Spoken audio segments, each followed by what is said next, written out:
close your eyes for a moment. Imagine the year is 1642. You're standing on a weathered dock, salt spray in your face, watching merchants load cargo onto a three-masted sailing ship. The promise of adventure calls to you. Maybe you're running from debt, from the law, or just from the grinding poverty of life on land. So you make your mark on the ship's articles. Most sailors couldn't even write their own names. And just like that, you sign away the next 2 years of your life.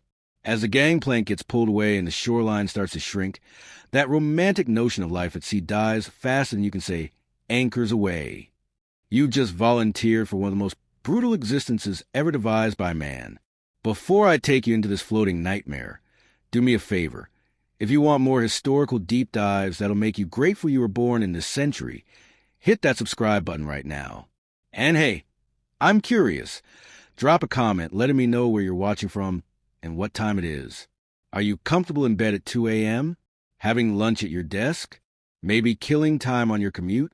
Trust me, wherever you are right now, it's paradise compared to where we're about to go. The moment you climb down that ladder into the belly of the ship, your whole body rebels. The smell hits you first, and I mean hits you, like walking into a solid wall of stench. It's not just one smell. It's layers of human misery that have been fermenting for years. Imagine the worst bathroom you've ever encountered. Multiply that by 100. Add in rotting meat, mildew, tar, and a unique reek of dozens of men who haven't bathed in months. That's your new home. Your eyes struggle to adjust to the darkness. The only light comes from a single whale oil lantern, swinging with the ship's movement, casting crazy shadows that make everything look like a scene from a nightmare. And there, in that dim pool of light, you see him, your first real sailor. He's hunched over what passes for dinner, examining it like an archaeologist studying ancient artifacts. In his right hand, he holds a piece of hardtack. Let me explain what hardtack is, because calling it bread would be an insult to bread. It's flour and water, baked 4 times until it reaches the consistency of concrete. Sailors called it molar breakers or sheet iron for good reason. You literally need to soak in water for hours or smash it with a hammer to make it edible. And even then, edible is being generous. In his left hand, a chunk of salt pork that might have been pickled when Shakespeare was still writing plays. The salt has turned it gray-green, with rainbow sheens like an oil slick.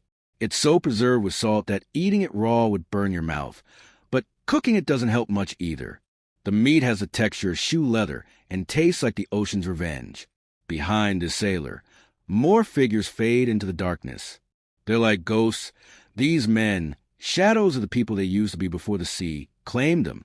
Some are playing cards by candlelight, betting with their miserable rations. Others lie in their hammocks, staring at nothing, already dead inside, even though their bodies keep going through the motions. Speaking of hammocks, let me introduce you to your sleeping arrangements. The word bedroom doesn't apply here. This is a cargo hold that happens to have humans stored in it. The ceiling, the overhead in naval terms, is so low that anyone over 5'6" has to walk hunched over like a question mark. The hammocks are strung so close together that they're actually touching. 14 inches of space per man. That's not even as wide as your shoulders. Here's the really fun part. You don't even get your own hammock. Ships operate on a watch system. You work 4 hours, then sleep 4 hours around the clock. When your sleep shift ends, you roll out, and another exhausted sailor rolls into the same hammock, still damp with your sweat, still warm from your body, still crawling with the lice you've left behind. Oh, did I not mention the lice? My mistake. Your hammock is a thriving ecosystem. Lice, fleas, bed bugs, they're all having a party in that canvas, and you're the buffet. Within a week, you'll be covered in bites. Within a month, you'll stop noticing them. The constant itching just becomes background noise, like the creaking of the ship's timbers. The hammock itself is made of canvas that never, ever fully dries. The humidity below deck is around 90% on a good day. Everything is damp all the time. Your clothes mildew while you're wearing them. Fungi grows on the walls, on the beams, probably on you if you stand still too long. And that dampness brings its own special friend. Ship fever, what we now call typhus, spreading to the lights from man to man. When the ship rolls, and brother, it never stops rolling, you slam into the guy next to you. His elbow in your ribs becomes your alarm clock. His feet in your face become your pillow. Privacy is a concept that evaporated the moment you came aboard. You'll watch men defecate into buckets 3 feet from where you sleep. You'll hear every cough, every fart, every nightmare, every prayer. Now let's talk about something landlubbers never fully understand until they experience it. Real seasickness. I'm not talking about feeling a little queasy on a ferry. I'm talking about your entire body declaring war on itself. It starts with a slight uneasiness in your stomach. Then the cold sweats begin. Your mouth fills with saliva. And then, picture poor Tommy, the baker's son from Liverpool, on his first voyage. He's gripping a bucket near the ladder, hand clamped over his mouth, eyes wide with panic. But there's nowhere to run. The ship is rolling 15 degrees to port, then 20 to starboard, up and down, back and forth, in a motion that never, ever stops. His stomach empties itself violently into that bucket. Breakfast, last night's dinner, then bile, then nothing but dry heaves that make his ribs feel like they're cracking. His shipmates watch with zero sympathy. Another useless landlubber who will be dead weight for the next week. Because here's the cruel joke. Being seasick doesn't excuse you from duty. You still have to work. Imagine trying to climb the rigging while your stomach is turning itself inside out. Imagine hauling on ropes when you can barely stand. Imagine scrubbing decks on your hands and knees while the world spins around you. The veterans have a saying, you'll get your sea legs or you'll feed the fishes. Some men never adapt. They spend entire voyages in a state of perpetual nausea, wasting away because they can't keep food down. The ship's motion is relentless. Even in calm seas, there's always a gentle roll that reminds your inner ear that you're not on solid ground. And it's not just the motion, it's the sound that go with it. The constant creaking of wood, like the ship is groaning in pain. The slosh of bilge water below. The irregular thumps and bangs as unsecured items slide around. It all combines into a symphony of disorientation that drives some men genuinely insane. But if you think seasickness is bad, wait until you pull bilge duty. Every wooden ship leaks. The ocean wants in, and it will find a way. All that water collects at the very bottom of the ship in a hellhole called the bilge, and someone has to pump it out, or everyone drowns. Picture this. You're in the absolute bowels of the ship, in a space so cramped you can't stand upright. The water you're pumping isn't really water anymore. It's a toxic soup that's been fermenting for months. Dead rats float in it. Human waste that's leaked down from the deck above. Rotting food. Tar. Grease. All of it mixing together in the heat and darkness into something that doesn't have a name because no one who smelled it wants to think about it long enough to name it.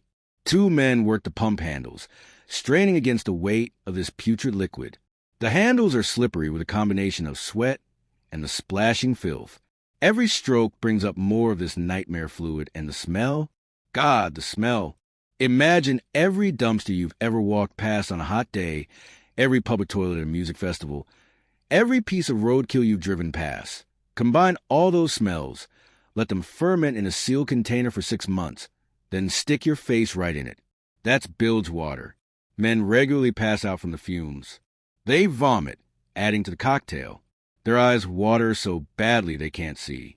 And this isn't a job you do once. It's every single day, multiple times a day, because that water never stops coming in. Every wave that hits the ship works the planks a little looser. Every storm opens new leaks. The bilge is where disease breeds. It's patient zero for every outbreak on the ship. The bloody flux, dysentery, starts here. Ship fever spreads from here. Men who work the bilge pumps have a life expectancy measured in months, not years. But someone has to do it, or everyone dies. So down you go into that poisonous pit, praying to whatever God you believe in that today isn't the day you catch whatever's brewing in that toxic soup. You might think working above deck would be a relief. Fresh air, sunlight, escape from the cesspit below. Think again. Let me paint you a picture of dawn watch in the North Atlantic. February 1643. The temperature is just above freezing. Sleet drives horizontally across the deck, each piece of ice feeling like a tiny knife against your exposed skin. You're trying to secure a line that's come loose, but your hands won't cooperate. They're beyond numb. They're those scary white-blue color. That means frostbite isn't far away. The rope is covered in ice, stiff as iron, and it tears at your palms with every pull. Your clothing, wool and canvas, is soaked through and frozen solid. It doesn't keep you warm. It just keeps you wet and makes you heavier. But that's the good weather. When a real storm hits, you might find yourself ordered aloft. All hands reduce sail. The bosun roars over the wind. And up you go, climbing ratlins that are whipping back and forth like angry snakes. The higher you climb, the wider the arc of motion. By the time you reach the topsail yard, 60 feet above deck, you're tracing figure eights through the storm-black sky. You inch out along the yard, a horizontal beam barely as thick as your thigh, while the wind tries to tear you off. Your bare feet, because bare feet grip better than boots, struggle for purchase on the ice-covered rope foot ropes. Below you, the deck appears and disappears as the ship rolls. One moment you're looking straight down at planks, the next at black churning water. Now you have to reef the sail. That means gathering up canvas that's fighting you like it's alive, that's full of wind and trying to belly out, while you're basically hanging by your armpits from a wooden beam in a hurricane. Lightning flashes. Rain hits your face, so hard you can't open your eyes. Your shipmates are screaming instructions, but the wind tears the words away. One slip, that's all it takes. If you're lucky, you hit the deck and die instantly. If you're unlucky, you miss the ship entirely and get to experience drowning in the North Atlantic. The ship can't stop for you. In these conditions, attempting a rescue would kill more men. You just disappear into the black water, another name to be crossed off the muster roll when someone notices you're missing. Here's something that might shock you. On a 1600 ship, you weren't just fighting the sea, disease, and exhaustion. You were in a constant, desperate battle against starvation. And the weapons in this war were so pathetic, it's almost funny. Almost. Let me tell you about ship's biscuit, also known as hardtack. The recipe is simple. Flour, water, and disappointment. Mix them together. Bake it once to cook it, twice to dry it, 3 times to harden it, and a 4th time to turn it into something that could survive nuclear winter. The result is a square of bread, so hard that sailors use them as plates because nothing could damage them, not even knives. But here's the thing. Hardtack wasn't just hard. It was alive. Weevils, little beetle larvae, would burrow through it, leaving behind tunnels and their droppings. Standard practice was to tap your biscuit on the table to knock out the larger bugs. The smaller ones, extra protein. Some sailors would wait until dark to eat, so they couldn't see what they were putting in their mouths. Let me describe a typical ration day. The quartermaster stands before the food stores like a dragon guarding treasure. Each man gets 1 pound of hardtack. If the stores haven't run low, if they have, it's 3/4 of a pound, then half, then whatever's left divided among whoever's still alive. The meat ration is worse. Salt pork or salt beef, preserved in barrels of brine, so strong could cure leather. This meat might be years old. I'm not exaggerating. There are documented cases of ships carrying meat that was packed a decade earlier. The salt has drawn out every molecule of moisture, leaving something with the consistency of wood and the nutritional value of cardboard. Sailors called it salt junk or salt horse, and there were rumors, probably true, that actual horse meat was sometimes substituted when beef ran short. But wait, it gets better. Or worse, depending on your perspective. The water ration, 3 pints per man per day. That's for drinking, cooking, and washing, though nobody wastes water on washing. This water has been sitting in wooden casks for months. The wood imparts a lovely flavor of rot, while algae blooms turn it green and thick. Wooden particles float in it. Sometimes things move in it. You learn not to look too closely. After a few months at sea, scurvy sets in. Your gums turn black and pull away from your teeth. Old wounds that healed years ago suddenly reopen. Your joints swell up like melons. Sailors knew that fresh fruit and vegetables could cure it, but good luck finding an orange in the middle of the Atlantic. Some captains try to combat scurvy with sauerkraut or lime juice, hence limeys for British sailors. But most didn't bother. Men were replaceable.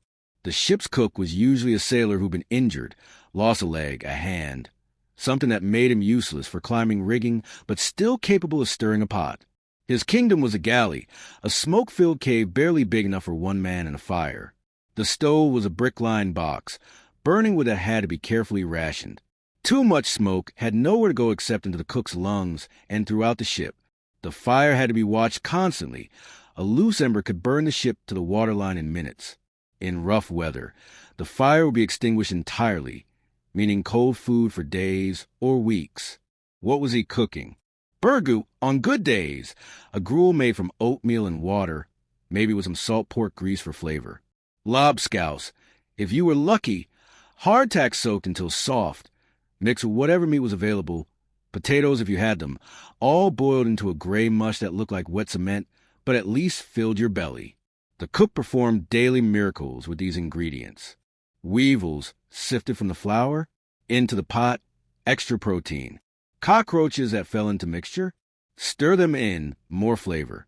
That green scum skimmed from the water barrels, thickener for the stew. Nothing was wasted because there was nothing to waste. The galley smoke permeated everything on the ship. Your clothes, your hammock, your hair, everything reeked with smoke and rancid grease. Respiratory problems were universal. The cook himself usually developed what they called galley cough, hacking up black phlegm from years of breathing smoke in that confined space. While you're choking down your burgoo, the ship is literally falling apart around you. Enter the carpenter, the most important man on the ship after the navigator. His job? Keep this wooden bucket floating despite the ocean's best efforts to reclaim it. Watch him work by lamplight in his cramped workshop, examining a cracked beam that's essential to the ship's structural integrity. One good wave hitting wrong, and that crack becomes a break, and that break means the mast comes down, and then you're all dead. His hands are permanently stained black from tar, fingers gnarled from gripping tools in wet, cold conditions. He works with primitive tools, an adze, a saw, hammers, and not much else. The ship is constantly flexing, working, breathing like a living thing. Every wave torques the hull. Seems open and must be caulked with oakum, old rope picked apart and mixed with tar. The carpenter and his mate are in a never-ending battle against entropy. Masts crack and need fishing. That's wrapping them with rope and splints like setting a broken bone. Yards splinter and need replacing. The hull springs leaks that need plugging. During storms, the carpenter doesn't sleep. He moves through the ship like an emergency room doctor, triaging damage, performing surgery on broken beams, trying to keep the patient alive for one more day. His skill literally means the difference between making port and becoming another unexplained disappearance. The social structure on a ship is maintained through fear and violence. Navy ships and many merchant vessels ruled with an iron fist wrapped in a cat o' nine tails. Maritime law was simple. The captain is God, and God is wrathful. Picture the scene. All hands mustered on deck. The boatswain stands ready with the cat. 9 lengths of rope, often with knots tied in them, sometimes with bits of metal worked into the ends.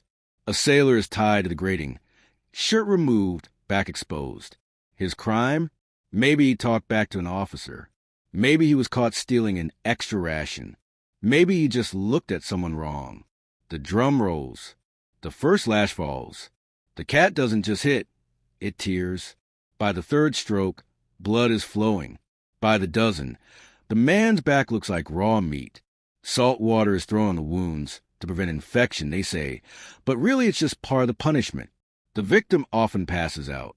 If he's lucky, they stop. If not, they wake him up and continue. Every man watching knows it could be him next. The captain's word is absolute law. There's no appeal, no trial, no justice except what he decides. Men have been flogged for moving too slowly or insufficient enthusiasm.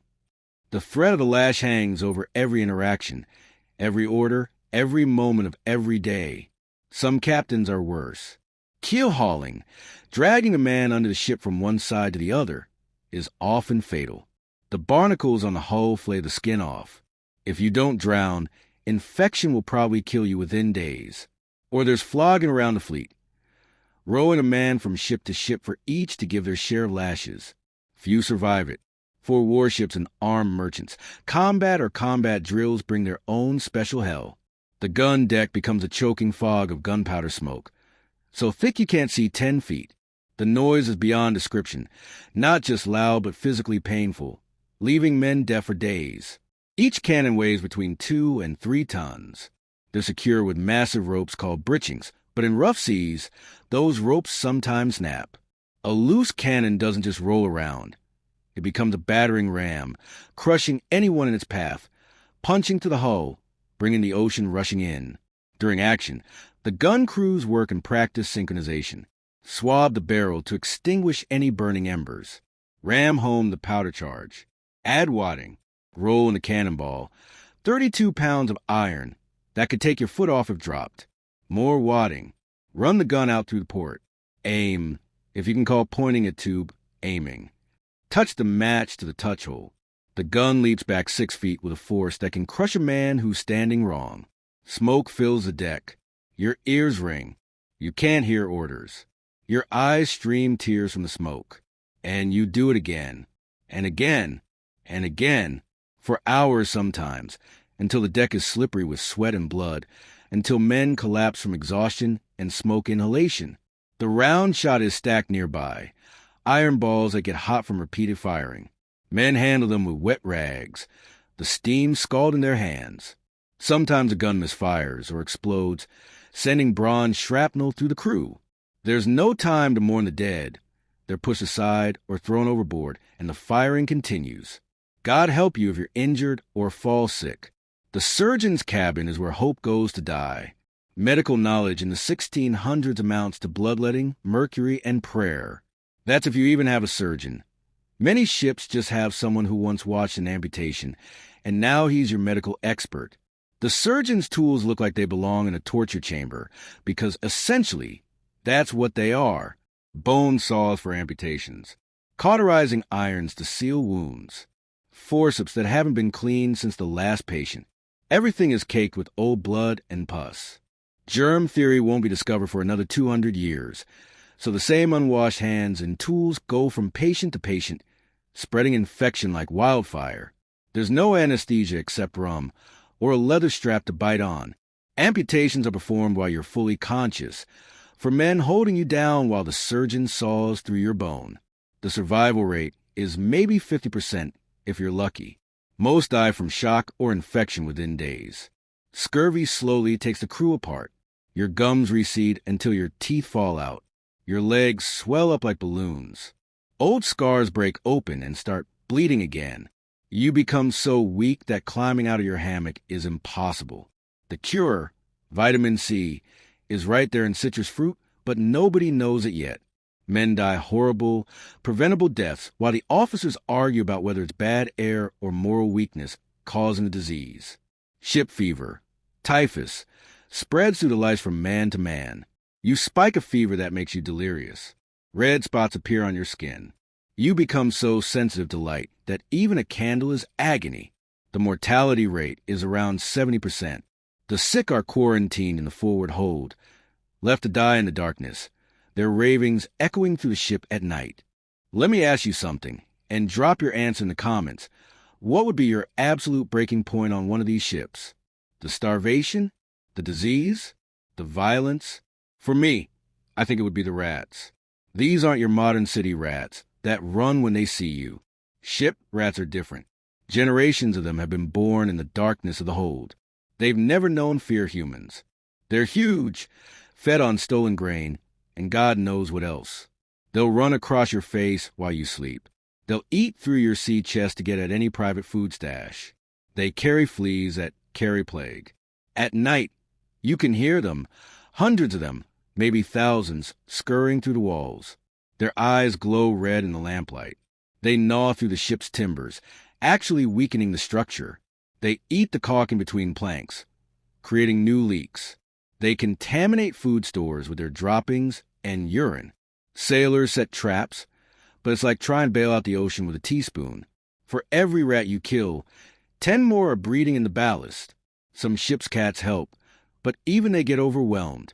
And when the rats get really hungry, they get bold. There are accounts of them attacking sick or sleeping sailors, gnawing on fingers and toes. But rats are just a headline act. The supporting cast includes lice in your hair, your clothes, your hammock, fleas carrying typhus and plague, bed bugs turning your sleep into torture, cockroaches in your food, your clothes, everywhere, and weevils in every bite of bread. Your body becomes an ecosystem. Men shave their heads not for fashion, but for survival. They pick lice off each other like grooming apes. As months pass, the ship becomes a floating tomb. Men waste away from malnutrition and disease. Morale collapses. Some go mad from the confinement, the constant motion, the never-ending misery. They're restrained, tied to their hammocks, their screams adding to the nighttime symphony of suffering. Water supplies run lower. That green, chunky liquid becomes more precious than gold. Men have been killed for stealing an extra cup. Food stores dwindle. The hardtack is now more worm than bread. The meat has turned black. But you eat it anyway because the alternative is starvation. The ship itself is dying. Despite the carpenter's best efforts, the pumps run constantly now. Everyone takes turns at the handles, even the officers. The sails are patched rags. The rigging is held together with prayer and splice. Every storm could be the last. Some men find solace in faith. You'll see them kneeling beside their hammocks, rosaries in hand, praying for deliverance. Others have given up, lying in their hammocks, waiting for death. The veterans just endure one day at a time, knowing that showing weakness marks you as victim. So here's the brutal truth. On a typical voyage in the 1600s, 20 to 40% of the crew would die. Not from battle, not from pirates, but from disease, accident, and the slow, grinding misery of life at sea. These weren't heroes or adventurers. They were desperate men with no other options, trapped in floating hells, dying for a few coins that might not even make it home to their families. Could you have survived? Could you have endured months of starvation, disease, violence, and suffering that would break most modern people in days? These sailors were forged from necessity into something harder than iron, tougher than the oak planks beneath their feet. Next time you're stuck in traffic, or your Wi-Fi is slow, or your coffee order is wrong, remember these men. Remember what humans can endure when they have no choice. Remember that your worst day is better than their best. More stories from history that'll make you grateful for modern life? Hit that subscribe button, and I'll see you in the next one.